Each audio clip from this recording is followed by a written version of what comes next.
मुजव्वज़ा 27वीं आईनी तरमीम का मुसवदा आज सेनेट में मंजूरी के लिए पेश किया जाएगा। इजलास सुबह 11 बजे होगा। कानून और इंसाफ की मुश्तरका पार्लिमानी कमेटी ने 27वीं आईनी तरमीम के बुनियादी मुसवदे की मंजूरी दे दी।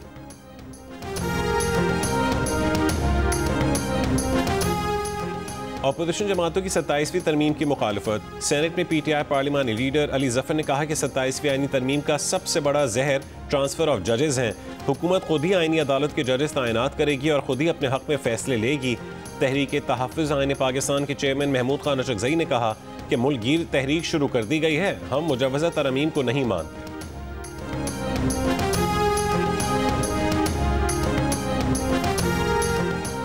गवर्नेंस को बेहतर करने के लिए आईनी तरमीम पर सब ने मिलकर कोशिश की। सदर मुमलिकत आसिफ अली जरदारी और तमाम इत्तेहादी जमातों के सरबराहान के मशकूर हैं, जिन्होंने कौमी सोच का भरपूर साथ दिया। वज़ीर आज़म की हुकूमती और इत्तेहादी जमातों के सेनेटर्स के एजाज़ में इशाइये में गुफ्तगू। कहा कि हुकूमत की तमाम कामयाबियाँ इत्तेहादियों की हम आहंगी का नतीजा हैं।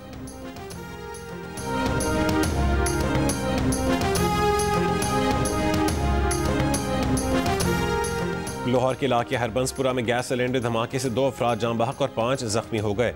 धमाके की वजह से घर की पहली मंजिल नीचे गिर गई। जख्मियों को तिब्बी इमदाद के लिए अस्पताल मुंतकिल कर दिया गया। कोयटा से पेशावर और कराची के लिए ट्रेन सर्विस आज दूसरे रोज भी मुअत्तल। रेलवे हुक्काम के मुताबिक पेशावर से कोयटा के लिए जाफर एक्सप्रेस 12 नवंबर तक मुअत्तल रहेगी। कराची से कोयटा बोलान मेल 13 नवंबर तक मुअत्तल रहेगी। अंदरून मुल्क के लिए ट्रेन सर्विस ऑपरेशनल वजूहात की बिना पर मुअत्तल रखने का फैसला किया है।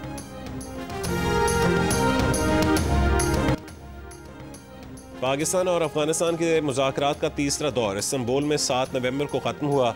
तयशुदा दौरानिए के बावजूद अफगान हुकूमत ने दहशतगर्द अनासर के खिलाफ ठोस कार्रवाई नहीं की। तर्जुमान दफ्तर खारजा ने कहा है कि पाकिस्तान ने हर बार तहम्मुल का मुजाहरा किया। तालिबान हुकूमत ने दहशतगर्द अनासर को पनाह देकर उनकी सरगर्मियों को फ़रोग़ दिया। ये मसला इंसानी हमदर्दी का मामला नहीं। पाकिस्तान ने बार बार दहशतगर्दों की हवालगी का मुतालबा किया, लेकिन तालिबान ने अक्सर गलत बयानी या लाताल्लुकी का हवाला दिया। पाकिस्तान ने तुर्की और कतर के मुखलसाना सालिसी के मुस्बत इक़दामात को सराहा।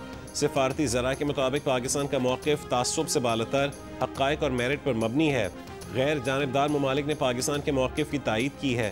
पाकिस्तान अफ़गानिस्तान की सूरत हाल को सिफारती महारत और अखलाक़ी बरतरी से संभाल रहा है। वज़ारत ख़ारजा ने तातुल की वजूहात मंतक़ और शवाहिद के साथ वाज़े की हैं। वज़ीर आला KP सोहेल आफरीदी के खिलाफ मुकदमा दर्ज। रियासती इदारों के खिलाफ बयान पर वज़ीर आला सोहेल आफरीदी के खिलाफ पैका एक्ट के तहत मुकदमा दर्ज किया गया। Cyber crime reporting centre Islamabad में वज़ीर आला KP के खिलाफ मुकदमा दर्ज किया गया। लाहौर समेत पंजाब के मुख्तलिफ शहरों में फ़ज़ाई आलूदगी की शिद्दत आज भी ज़्यादा। अब से कुछ देर पहले दुनिया के बड़े आलूदा तरीन शहरों में लाहौर का दूसरा नंबर। आलमी माहौलियाती वेबसाइट के मुताबिक air quality index 324 record. Gujranwala में पार्टिकुलेट मैटर की तादाद 503, फैसलाबाद में 426 और मुल्तान में 236 रिकॉर्ड। वज़ीर आला पंजाब मरीम नवाज आलमी COP30 कॉन्फ्रेंस में शिरकत के लिए ब्राज़ील पहुंच गईं। बेलम शहर जाते हुए सोशल मीडिया पर कहा कि बेलम जंगलों से घिरा हुआ है, जो हमें याद दिलाता है कि फितरत किस तरह तवाज़ुन, सब्र और लचक सिखाती है। फितरत की हिकमत से सीखने को बहुत कुछ है। सरसब्ज मुस्तकबिल के लिए पंजाब का सफ़र जारी है। मरीम नवाज COP30 कॉन्फ्रेंस में माहौलियाती बेहतरी के अपने विजन और इक़दामात पर खिताब करेंगी। क्लाइमेट रेजिलियंस, सुथरा पंजाब, इलेक्ट्रिक गाड़ियों, जंगलात और जंगली हयात के तहफ़्फ़ुज़ और फ़रोग़ का अपना विजन उजागर करेंगी। वज़ीर आला पंजाब बैनुल अक़वामी माहौलियाती इदारों की क़यादत और माहिरीन से भी मुलाकातें करेंगी। ब्राज़ील में COP30 कॉन्फ्रेंस 21 नवंबर तक जारी रहेगी।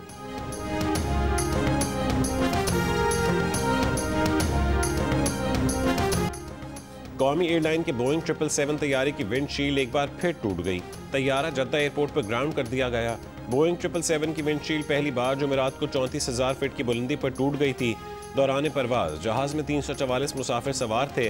हफ्ते को मुतासरा तैयारे में नई विंडशील्ड की बजाय एक ग्राउंड तैयारे पर लगी पुरानी विंडशील्ड निकाल कर लगाई गई। पुरानी विंडशील्ड की मजबूती के लिए हाई स्पीड टेप का इस्तेमाल करके जहाज को परवाज के काबिल बनाया गया।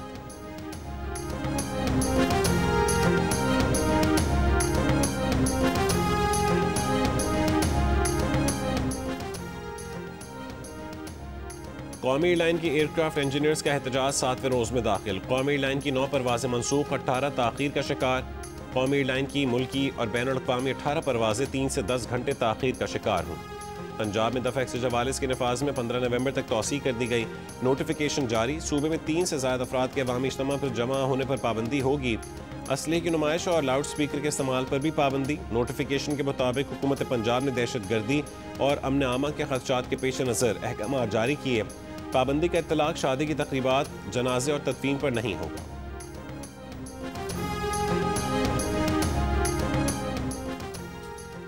बलूचिस्तान में दफ़ा 144 के तहत मोटरसाइकिल की डबल सवारी पर पाबंदी आए। चेहरे को ढांपने गैर रजिस्टर्ड मोटरसाइकिल की सवारी पर पाबंदी।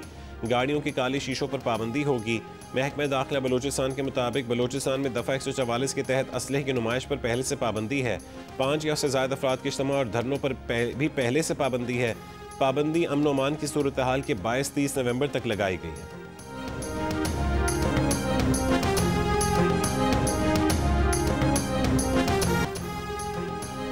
कराची के तारिक रोड पर कस्टम्स का छापा, दुकानों की तलाशी, स्मगल शुदा कपड़ा और दीगर अशिया बरामद। दुकानदारों का एहतजाज, मिनी ट्रक को आग लगा दी, पुलिस का लाठी चार्ज, हवाई फायर। कराची के इलाके औरंगी टाउन सेक्टर 11.5 में फायरिंग से एक शख्स जाँ बहक। टाउन नाजिम इरफान सिद्दीकी का कहना है कि मकतूल पीपल्स पार्टी का कारकुन था।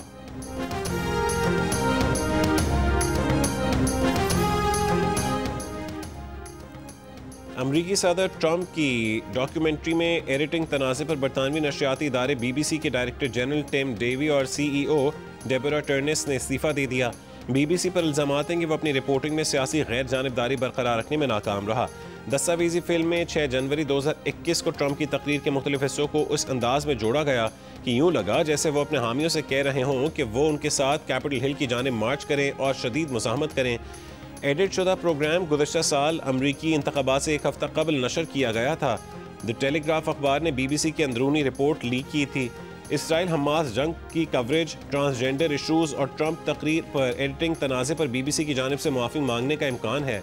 वाइट हाउस ब्रॉडकास्टर को प्रोपेगेंडा मशीन करार दे चुका है। BBC डायरेक्टर जनरल के इस्तीफ़े के बाद ट्रंप ने द टेलीग्राफ का शुक्रिया अदा किया।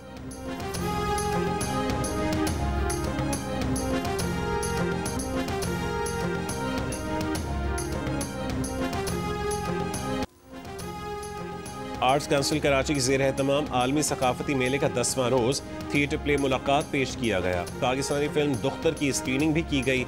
मेले में मुल्की और गैर मुल्की फनकारों ने रक्स पेश किया। मुल्की नामवर रक्कासा निखत चौधरी ने रक्स का मुजाहरा किया। पाकिस्तान के अलावा अमरीका, बरतानिया और कोलंबिया के माहिर रक्कास भी जलवा अफरोज हुए।